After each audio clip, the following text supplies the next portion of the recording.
अज्ञानतिमिरान्धस्य ज्ञानञ्जनशलाकया चक्षुरुन्मीलितं येन तस्मै श्रीगुरुवे नमः। नमः विष्णुपादाय कृष्णप्रेष्ठाय भूतले श्रीमते भक्तिवेदान्तस्वामिनिति नामिने। नमस्ते सारस्वतीदेवे गौरवाणी प्रचारिणे निर्विशेषशून्यवादी पाश्चात्यदेशकारिणे नित्यानंद नमस्तुभ्यं प्रेमानंद प्रदायिने कलौकलमश्नासाय जानुवापते नमः। नमो महावदन्याय कृष्ण प्रेम प्रदायते कृष्णाय कृष्ण चैतन्य नामने गौरकृष्णे नमः। जय श्री कृष्ण चैतन्य प्रभु नित्यानंद श्री अद्वैत गदाधर शिवासादि गौर भक्तवृंद। हरे कृष्णा कृष्णा कृष्णा हरे हरे हरे राम राम राम हरे हरे। हरे कृष्ण। तो आप सभी का हार्दिक स्वागत है आज के वैष्णव एटिकेट के इस क्लास में। तो लास्ट टाइम हम लोग इंट्रोडक्शन लिए थे वैष्णव एटिकेट के ऊपर, याद है आपको? स्मरण है? तो वैष्णव एटिकेट यानी वैष्णव सदाचार, इसका अर्थ क्या होता है? वैष्णव सदाचार,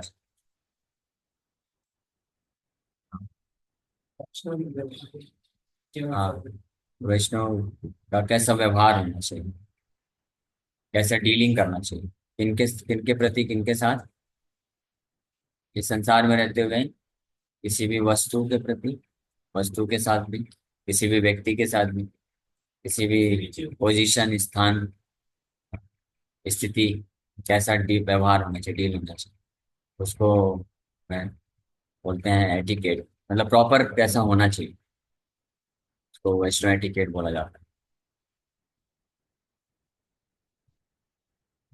तो कोई वस्तु है तो जिस पर्पस के लिए है उसका वैसा इस्तेमाल होना चाहिए, वो एटिकेट में आ जाता है।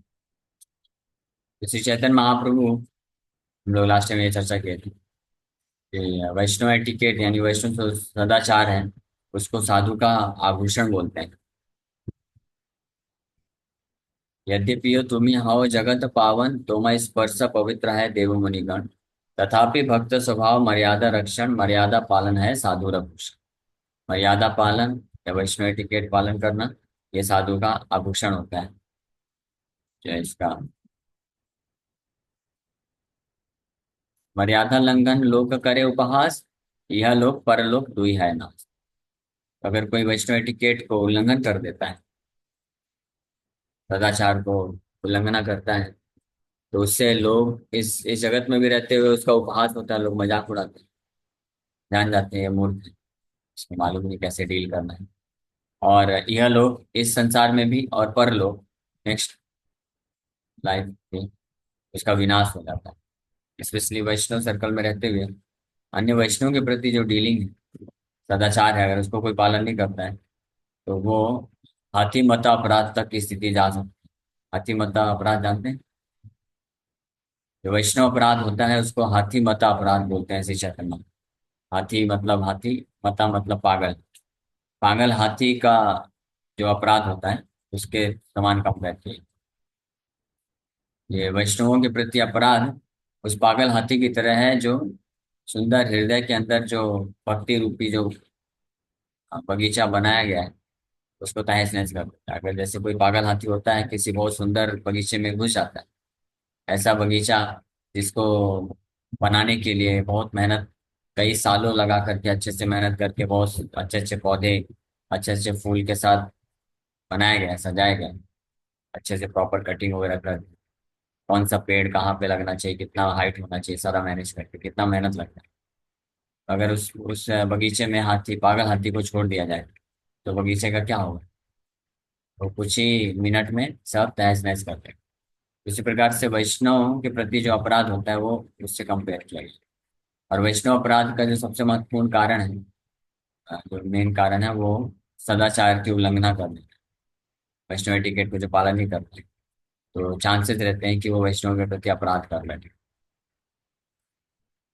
तो ये हम लोग चर्चा किए थे लास्ट में कि सेंस वैष्णव सदाचार पालन क्यों करना जरूरी है। क्योंकि इसके माध्यम से हम भगवान कृष्ण को सतत स्मरण कर सकें। यही सबसे महत्वपूर्ण रूल है, always remember Krishna never forget Krishna. तो जितने भी सदाचार के नियम कानून बनाए गए हैं, उसका उद्देश्य है कि हम भगवान कृष्ण को हमेशा याद रख सकें, कभी भूलें नहीं। तो वैष्णवों के लिए जो आचरण बताए गए हैं, सदाचार नियम कानून, उसको जो पालन करता है कृष्ण को हमेशा स्मरण कर पाएगा। पालन नहीं करेगा तो कृष्ण को भूल जाएगा। अब आज हम लोग चालू कर रहे हैं etiquette with in the temple, part second. मैं पढ़ता जाऊंगा और फिर इसको एक्सप्लेन करता जाऊंगा। पहला है बीइंग हम्बल, यानी विनम्र होना चाहिए। In the old days kings would travel in palanquins.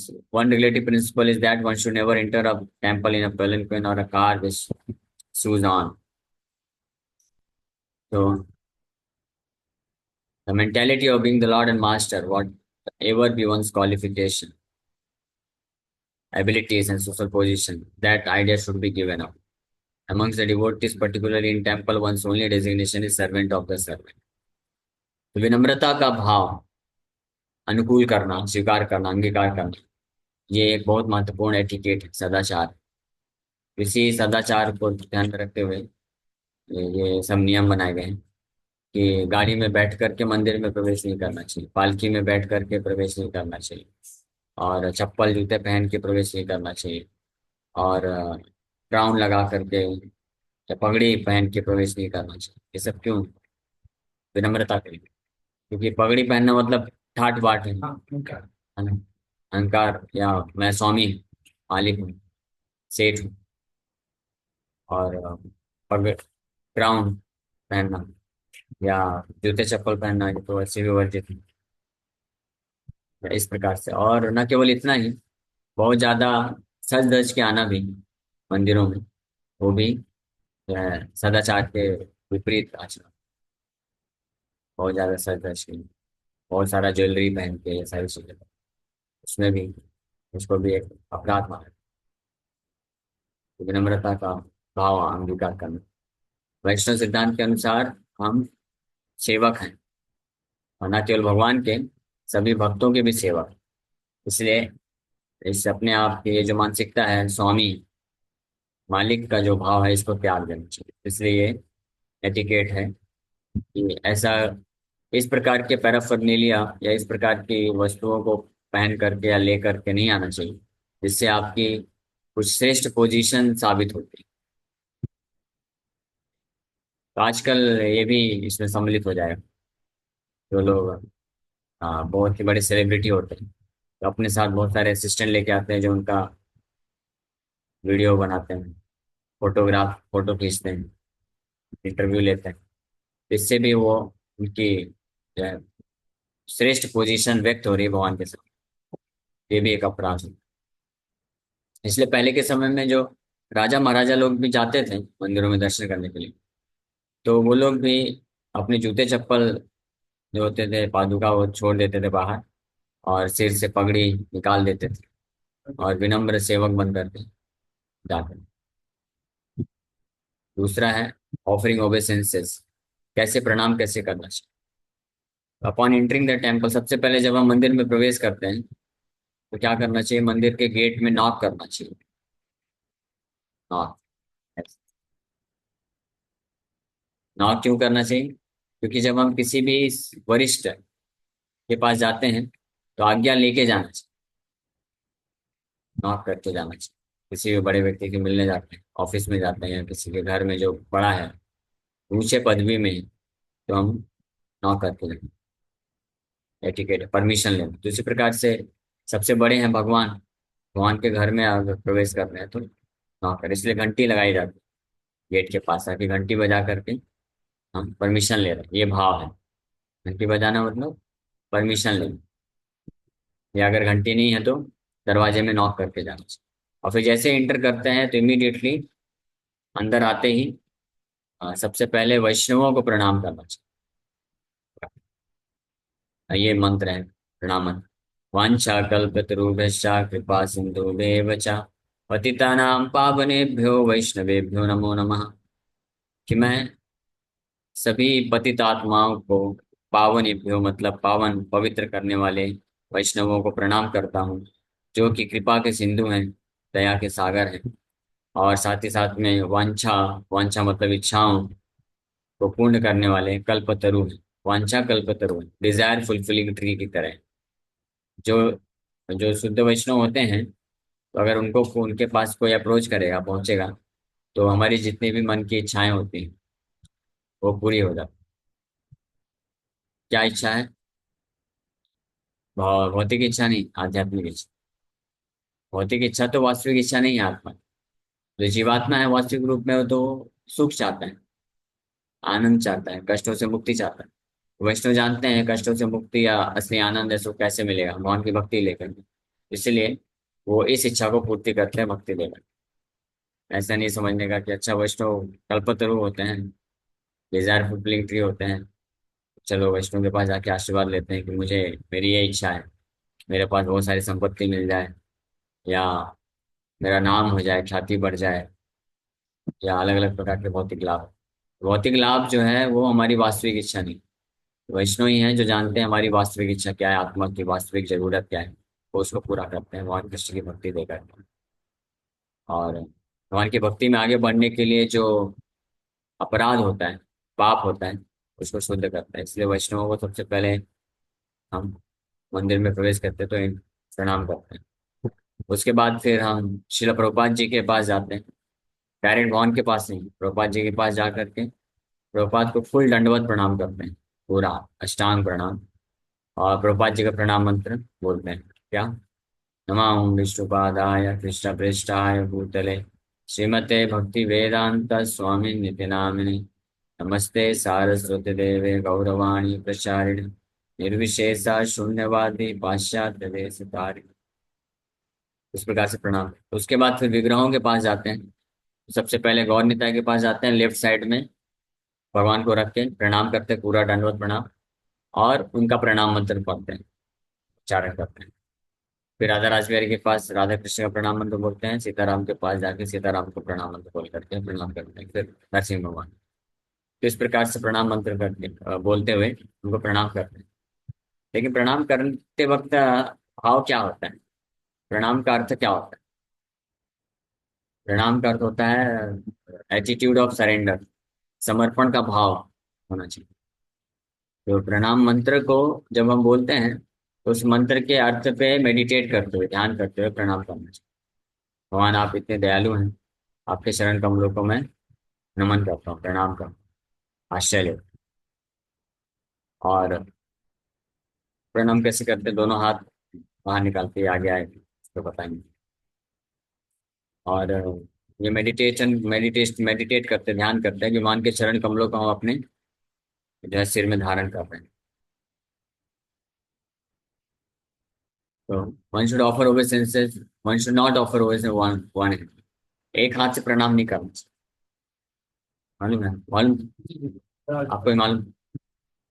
जब हम प्रणाम करते हैं तो दोनों हाथ सामने आना चाहिए। ऐसा नहीं कि एक हाथ जेब में डाला और एक हाथ से बाय बाय कृष्णा, हाय। ये मॉडर्न मॉडर्न प्रणाम और वैदिक प्रणाम में अंतर है।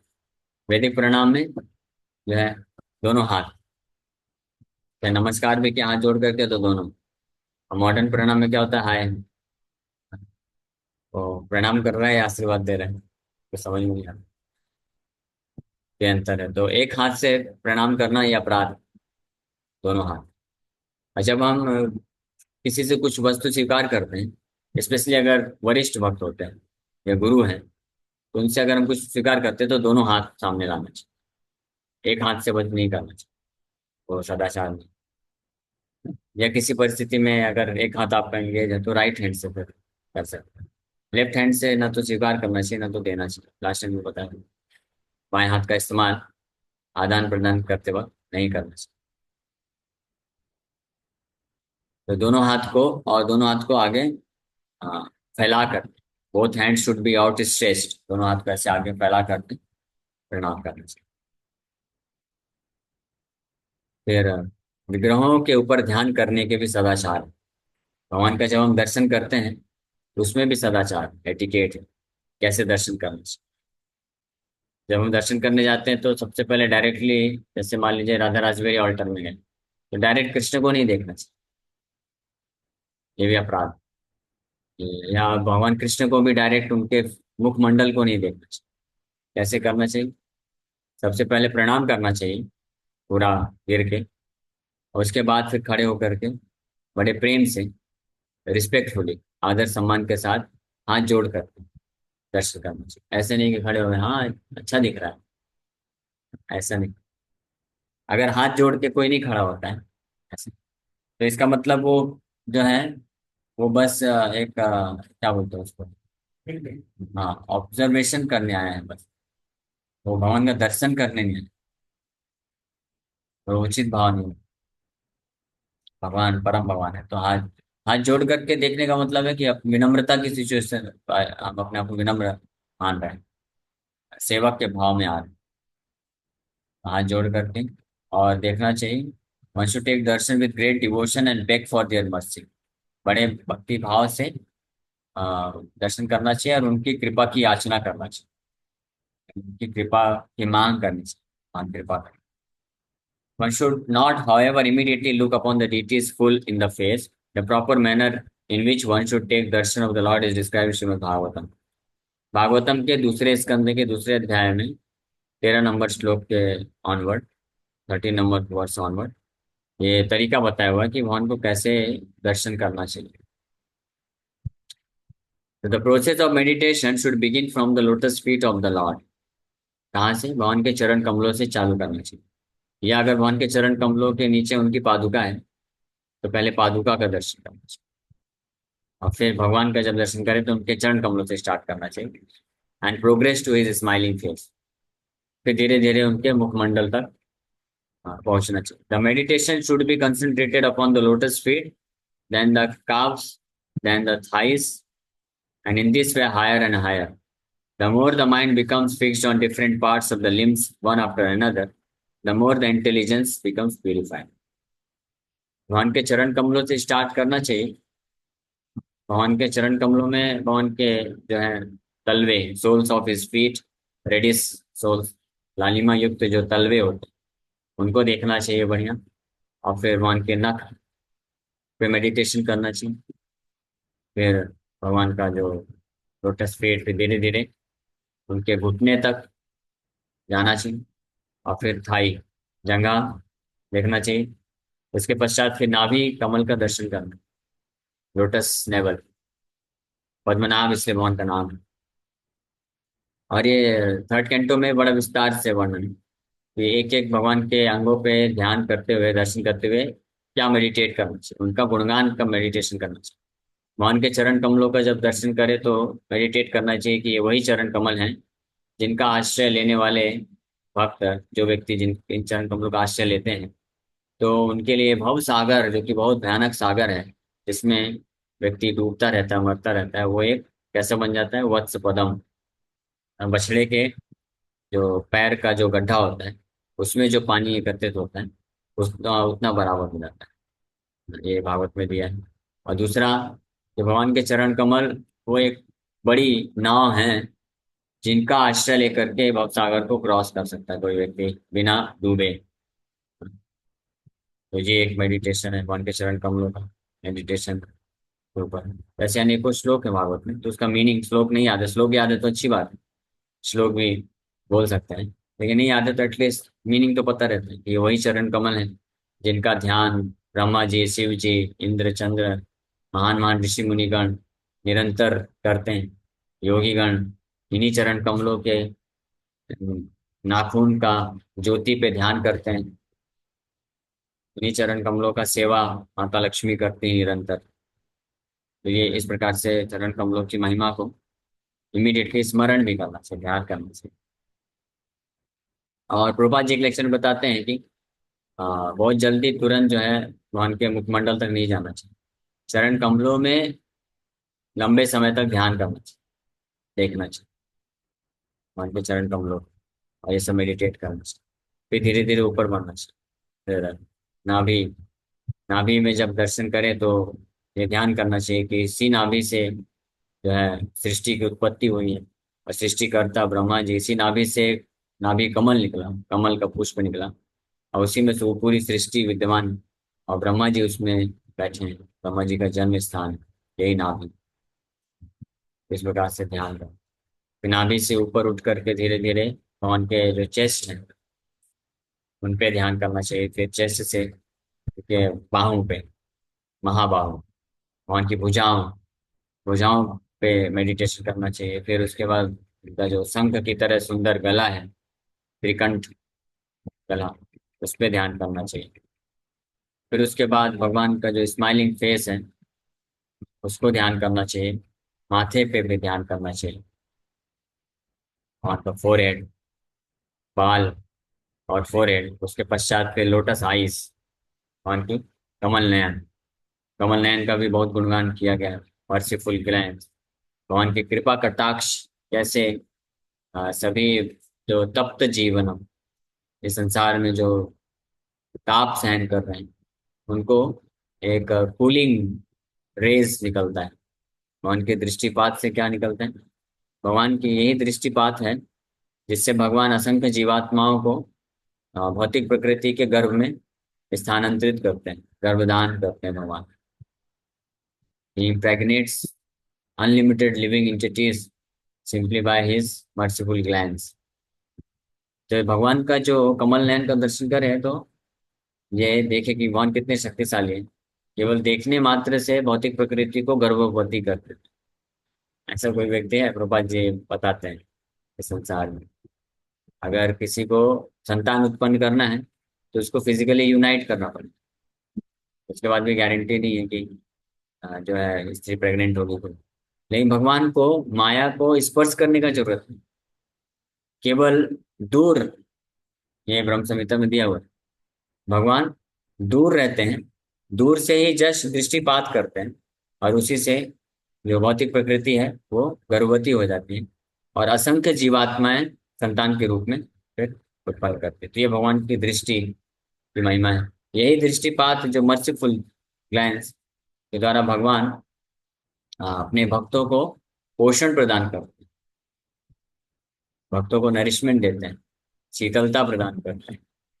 और भक्त लोग ये मर्सीफुल ग्लैंस यानी इस दृष्टिपात को प्राप्त करके इतना भगवान के चरण कमलों में इतना तीव्रता से आकर्षित हो जाते हैं कि उनको अन्य जितने भी संसार के प्रलोभन है वो सब तुच्छ लगने लगता है। यत कारुण्य कृपा कटाक्ष, कटाक्ष मतलब ग्लैंस, कृपा की जो ग्लैंस है, दृष्टिपात है, जिस भक्त को चैतन्य महाप्रभु की कृपा कटाक्ष मिल जाती है तो उसके लिए ब्रह्मा इंद्र चंद्र वरुण का जो पोजीशन है, पदवी है, वो कीटायते, विधि महेंद्र आदिश्य कीटायते, कीट के समान लगता है।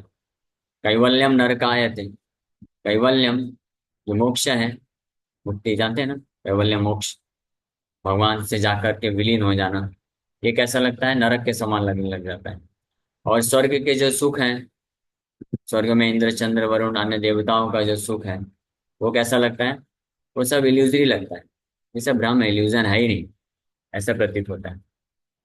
तो पृथ्वी का सुख, पृथ्वी में जो पोजीशन है इसका तो फिर क्या कहें। और विश्वम पूर्ण सुखाय थे, विश्व में कहीं भी रहेगा उसको पूर्ण सुख की अनुभूति होती है क्योंकि निरंतर वो कृष्ण के चरण कमलों का आश्रय लेता है। तो ये भगवान की कृपा कटाक्ष में ये शक्ति है।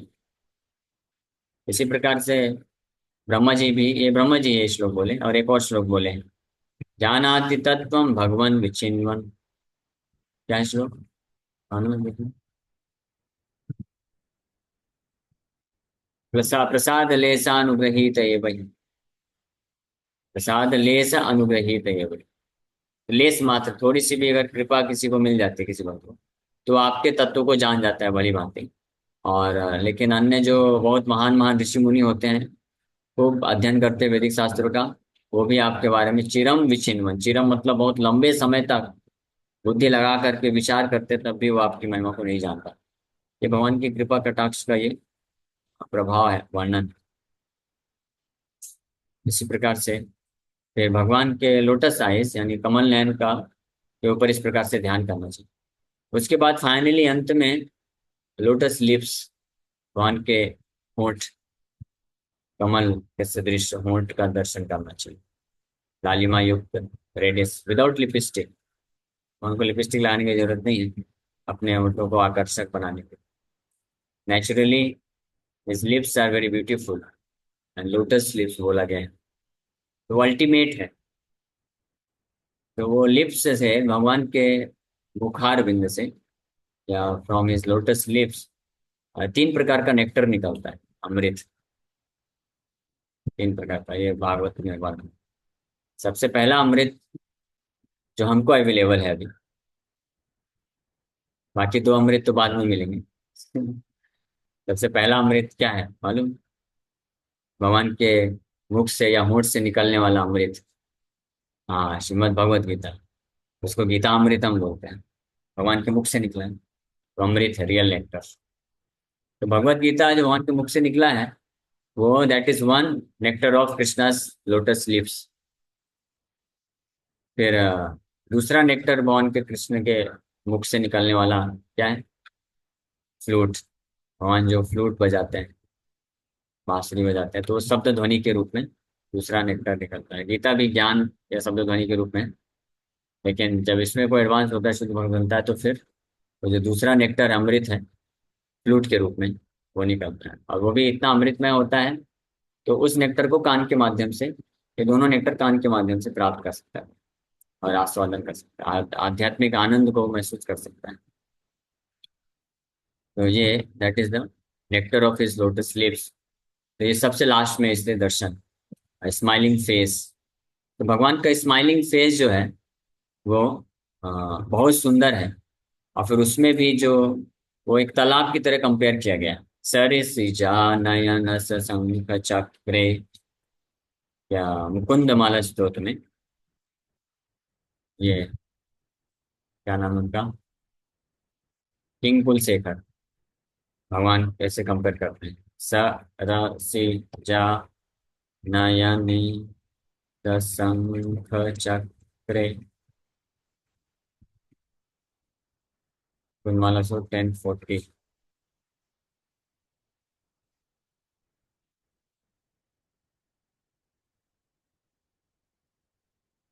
सरसिजा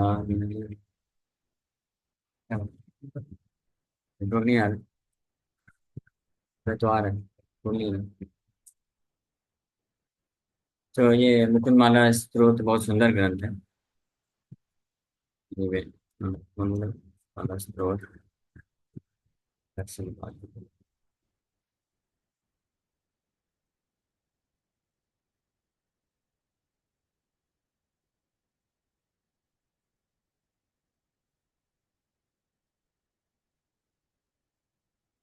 हे वल्लभे वरदे दया परेति, यहाँ पे, हाँ, 8वां नंबर श्लोक है। कर चरण सरोज कांति मन नेत्र मीने, श्रम मुषि भुज बीचि व्याकुले अगाध मार्गे, हरि सरसि विघाय पीयते जो जलौघम्, भवमरु परिखिन्न क्लेशं मद्यत्यजामि, सरसिजानयने सशंख चक्रे मुरभिधीमा चित्तरन्तुम्, सुखतरम् अपरं न जातु जाने, हरिचरण स्मरणामृतेन तुल्यम्। ये 8वां नंबर और 9वां नंबर श्लोक में इसका वर्णन किया गया है। The desert of material existence has exhausted me. भौतिक जगत का जो ये डेजर्ट है, रेगिस्तान, यहाँ पे सूखा सूखा है सब कुछ, मुझे थका दिया है। But today I will cast aside all troubles by diving into the lake of Lord Hari and drinking freely of the abundant waters of his splendour. भगवान हरि को जो है एक तालाब से कंपेयर किया गया है, और उनका जो स्प्लेंडर है यानी मधुरता है, उसको पानी से कंपेयर किया गया। The lotuses in that lake are his hands, feet. उनके हाथ और पैर क्या हैं उस तालाब में? लोटस हैं, कमल। And the fish are his brilliant shining eyes. और उनके जो कमल नयन है, वो क्या है? मछली की तरह। That lake's water relieves all fatigue and is agitated by the waves of his arm create. Its current flows deep beyond fathoming. O mind, please never stop taking pleasure in thinking of the Mura demon's destroyer. who has lotus eyes and bears the conch disc weapon. Indeed, I know nothing that else that gives such extreme pleasure as meditating on the Lord Hari's divine feet. इस प्रकार से compare किया गया, मछली की तरह आंखों में कंपेयर किया, तालाब में जैसे कमल के पास भ्रमण करते हैं। ये देखिए भगवान के चरण कमल भी दिख गए, सुंदर सुंदर चरण कमलों में तुलसी लीव्स लगाए, उसके दर्शन से चालू करना चाहिए। देख पा रहे हैं आप लोटस फीट। ये देखिए जो गौ माता है ना, जो जीभ निकाल के जस्ट वो नेक्टर को टेस्ट करना चाहती है। भगवान के चरण कमलों से एक अद्भुत जो है रस निकलता, अमृत निकलता। From each and every limb of his body unlimited nectar is produced. भगवान के शरीर के एक एक अंग से अद्भुत अमृत निकलता है। उस अमृत का आस्वादन भक्त लोग निरंतर करते रहते हैं। और उस अमृत का आस्वादन करने के लिए फिजिकली भगवान के साथ होने की आवश्यकता नहीं। This is another wonderful. जैसे आपको कोई भी जैसे जूस पीना है, तो आपको जूस लेकर के पीना पड़ेगा, तब आप नेक्टर को, उसका जो टेस्ट है उसको रिलीज कर सकते हैं। लेकिन कृष्ण के जो मधुरता है, अमृत है, उसको टेस्ट करने के लिए, उस नेक्टर को एक्सपीरियंस करने के लिए आपको कृष्ण के साथ फिजिकली रहने की आवश्यकता नहीं।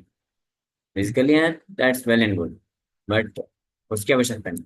सिंपली बाय थिंकिंग, स्मरण, नॉट जस्ट थिंकिंग, स्मरण, केवल स्मरण करने मात्र से, स्मरण जो है वो थिंकिंग और स्मरण में अंतर है। थिंकिंग जो है वो मन में होता है, स्मरण जो है शुद्ध भाव में वास्तविक रूप में भगवान स्मरण के रूप में प्रकट हो जाता है। क्योंकि भगवान का जो स्मरण है, भगवान का नाम, भगवान का स्मरण, भगवान के गुण लीलाओं, नाम रूप गुण लीलाओं का स्मरण के रूप में भगवान खुद ही आ जाते हैं ऐसे भक्त के मन में। और इन दिस वे, इस तरीके से वो जो भक्त होता है, तो उस स्मरण के द्वारा भगवान के जो है दिव्यता को, अमृत को आस्वादन करता है। इफ यू, अगर कोई भक्त भगवान के चरण कमलों का स्मरण के स्टेज में पहुंचता है, तो चरण कमलों में जो अमृत निकलता है उसका आस्वादन कर सकता है इस भौतिक जगत में बैठे बैठे। इस प्रकार से भगवान के नेक्टर को कोई टेस्ट कर सकता है। तो ये इस श्लोक में ये वर्णन कर रहे हैं। Anyway, हम लोग इस पे हमको नहीं डिस्कशन करना था, हम लोग तो वैष्णव टिकट चर्चा करना है। आप फंस गए, हम बता दिया पर जैसे पूरा समय निकल जाए। तो हम लोग चर्चा करें एटिकेट, यानी सदाचार क्या है, कि कैसे भगवान का दर्शन करना चाहिए। इस प्रकार से ग्रेजुअली, धीरे धीरे भगवान के मुखमंडल तक जाना चाहिए, और at last his lotus eyes and finally his lotus lips should be meditated. But शुरू में यह हमेशा भक्तों का एक्चुअली भाव होता है, वो भगवान के लोटस फेस को और स्पेशली लोटस लिप्स को मेडिटेट नहीं करना चाहिए, because that is not our अधिकार, हमारा राइट। उस पे मेडिटेट करने का अधिकार केवल गोपियों को है। गोपियों के स्टेज में पहले पहुंचे फिर मेडिटेट। हमारे लिए बेस्ट है to always meditate upon the lotus feet of Krishna. भगवान कृष्ण के चरण कमलों में हमेशा मेडिटेट करना चाहिए। हालांकि शास्त्र में, भागवत में रिकमेंड किया गया है कि भगवान के आंखों के ऊपर जो आईब्रोज है, आईब्रोज क्या बोलते हैं, भ्रुकुटी, ये भ्रुकुटी पे जो मेडिटेट करेगा, तो ये भ्रुकुटी कैसे है, धनुष की तरह है। हमारी आपके नहीं लगेगी, लेकिन भगवान की बड़ी सुंदर भ्रुकुटी है, बिल्कुल धनुष की तरह। तो बोल, हाँ है ना, हाँ, भागवत में लिखा है, भागवत में। तो भगवान की जो आईब्रोज हैं, जो धनुष की तरह हैं, तो उसको बताया गया है कि जैसे जो कामदेव होता है, कामदेव के पास धनुष है और उनके पास 5 प्रकार के एरोज, उस धनुष से 5 प्रकार के एरोज को छोड़ता है, और जीवात्मा के हृदय में जब वो आघात करता है तो वो लस्ट फील करता है, काम वासना से व्यक्ति प्रभावित हो जाता है। लेकिन भगवान के आईब्रोज पे अगर कोई मेडिटेशन करेगा, तो आईब्रोज जो कि धनुष की तरह है, उस मेडिटेशन रूपी जो एरो कोई आईब्रोज के द्वारा जब वो निकालेगा, तो कामदेव का धनुष, बाण सब टूट के बिखर जाएगा, और कामदेव का भी मृत्यु हो जाएगा, यानी काम का पूरी तरह से खात्मा हो जाएगा। ये ग्लोरी है to meditate upon the eyebrows of the supreme Lord, भगवान के आईब्रोज में मेडिटेट करना इतना powerful. But devotees they should always meditate upon the lotus feet of Krishna, भगवान के चरण कमलों में मेडिटेट करना चाहिए। तो इस प्रकार से एक एक करके भगवान के शरीर के दिव्य अंगों पे ध्यान करने से क्या होता है, बुद्धि शुद्ध हो जाती है, इंटेलिजेंस इज प्यूरिफाइड। भौतिक संसार में किसी व्यक्ति को, भौतिक व्यक्ति के ऊपर मेडिटेट करेगा तो क्या होगी, बुद्धि भ्रष्ट हो जाएगी। हाँ, लस्ट बढ़ जाएगा, ग्रीड बढ़ जाएगा, एंगर बढ़ जाएगा। हाँ, लेकिन भगवान के चरण कमलों से लेकर के उनके शरीर में अगर कोई फॉर्म में मेडिटेट करता है तो उसका बुद्धि शुद्ध होता है, he becomes free from lusty desire. Srila Prabhupada explains in the purport that such meditation will help us get detached from sense gratification. Prabhupada ji लिखते हैं, इंद्र तृप्ति की जो प्रबल भावना है हमारे हृदय में, तो भगवान के रूप रूप पे मेडिटेट करने से ये भावना नष्ट हो जाती है। इसलिए विग्रह सेवा प्रभुपाद जी स्टार्ट किए, भगवान के विग्रहों का दर्शन करना इसलिए बहुत महत्वपूर्ण है, सेवा करना बहुत महत्वपूर्ण है। और भगवान के विग्रहों के यानी भगवान का जो रूप है उसकी महिमा को श्रवण करना बहुत महत्वपूर्ण है। भागवत में महिमा का इस प्रकार से वर्णन किया गया। So the mood of the devotee taking darshan is, sir I am your eternal servant, please let me know how can I serve. ये प्रभुपाद जी बोल रहे हैं कि भक्त जब भगवान का दर्शन करता है तो किस भाव में दर्शन करना चाहिए, हनुमान जी के भाव। हनुमान जी हमेशा कैसे, हाथ जोड़ करके और किस मुद्रा में बैठ के दर्शन करते हैं, हाँ, किम करोति इति किंकरा, किम करोति, मैं आपके लिए क्या करूं, है ना, ऐसे देखे ना हनुमान जी की मुद्रा। हम बैठ सकते हैं, बैठ के दिखाइए। ऐसे। नहीं नहीं, ऐसे नहीं, ऐसे। ये तो आराम वाली मुद्रा हो गई। हाँ ये, जैसे वो जो एथलेटिक्स लोग होते हैं ना, हाँ, गेट सेट, क्या बोलते हैं, गेट सेट गो, तो वैसी मुद्रा में बिल्कुल एक्टिव, हाथ जोड़ करके उस मुद्रा में बैठते हैं कि भगवान रामचंद्र जैसे ही आदेश देंगे तुरंत बिना पलक झपके तुरंत सेवा के लिए तैयार। ये नहीं कि बढ़िया से पालती मार के बैठे हुए हैं और उसको बोले कि चलो ये करना, हाँ प्रभु जी करेंगे, पहले उठने तो दो प्रभु जी। सेवक वो नहीं, सेवक मतलब he must be always active. तो भगवान का दर्शन करने के लिए पीछे भाव ये होना चाहिए कि मैं आपका सेवक हूँ, आप बताइए मतलब मैं आपका क्या सेवा करूं। तो न केवल भगवान का, जब हम गुरु के पास जाते हैं, साधु के पास जाते हैं, वरिष्ठ भक्तों के पास जाते हैं या भगवान के पास जाते हैं, तो we should ask only this question, हमको केवल यही प्रश्न पूछना चाहिए कि how can I serve you, मैं आपका सेवा कैसे कर सकता हूँ, ये प्रश्न पूछना चाहिए। तो ये जो प्रश्न पूछता है वो आइडियल डिवोटी, आदर्श शिष्य, आदर्श भक्त कहलाता है। तो ये प्रश्न पूछे कि मैं आपका सेवा कैसे कर सकता हूँ। प्रभुपाद जी जब भी अपने गुरु महाराज से मिले तो केवल एक ही चीज बोले, क्या बोले, हाँ एक ही चीज पूछे, इच्छा रखें कि how can I serve you, मैं आपका सेवा कैसे कर सकता हूँ। आप में से कितने लोग पूछते हैं कभी, पूछा है कभी?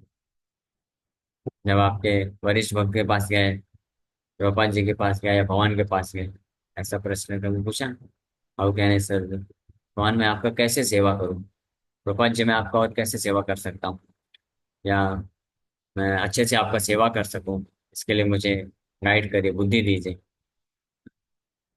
वरिष्ठ भक्त के पास जाए मिले तो आजकल तो लोग, एटिकेट, बेस्ट एटिकेट ये है to approach a senior devotee और spiritual master in the mood of a humble servant. किसी वरिष्ठ भक्त को या गुरु को हमको विनम्र सेवक के भाव में अप्रोच करना चाहिए, ये एटिकेट है, ये सदाचार। लेकिन आजकल तो उल्टा हो गया। अभी कुछ लोग साधु सीनियर भक्तों के पास जाते हैं, और प्रभु जी कैसा चल रहा है, सब आपका ठीक चल रहा है, कैसा चल रहा है आपका, ये प्रश्न पूछना चाहिए। ये जो जूनियर होते हैं उनसे पूछना चाहिए कि आपका साधना कैसा चल रहा है, आप माया में तो नहीं गिर रहे हैं, आपका मन डिस्टर्ब तो नहीं चल रहा है, ये सब प्रश्न जो जूनियर होते हैं, जो शिष्य होते हैं, गुरुजन उनसे पूछ सकते हैं। लेकिन अपने वरिष्ठ भक्तों से हमको ये नहीं पूछना चाहिए कि प्रभु जी आपका कैसा चल रहा है साहब, सेवा भक्ति कैसी चल रही है। ये उचित प्रश्न। वरिष्ठ से, गुरुजन से क्या पूछना चाहिए कि मैं आपके किस काम आ सकता, आई एम योर सर्वेंट, मैं आपका सेवक हूँ, तो मैं आपके किस काम आ सकता, मतलब आपके लिए मैं क्या कर सकता, क्या सेवा मैं आपके लिए करूँ। ये सदाचार एटिकेट। तो ये प्रभुपाद जी वर्णन कर रहे हैं कि जब हम दर्शन लेते हैं भगवान का या दर्शन किसी साधु का, गुरु का, तो हमको ये पूछना चाहिए से I am your eternal servant, please let me know how can I serve you. The functions of the big deities in the temple are for giving darshan and usually are the ishta devas of the sampradaya, so it is quite natural and respectful to see them first. So सबसे पहले जो मंदिर के जो बड़े विग्रह होते हैं, बड़े विग्रह हैं, उत्सव विग्रह हैं, तो बड़े विग्रहों का जो फंक्शन है वो है दर्शन देना। और वो संप्रदाय के इष्ट देव होते हैं, जैसे हमारे संप्रदाय के इष्ट देव कौन है? हाँ, राधा रास बिहारी, राधा कृष्ण इष्ट देव है।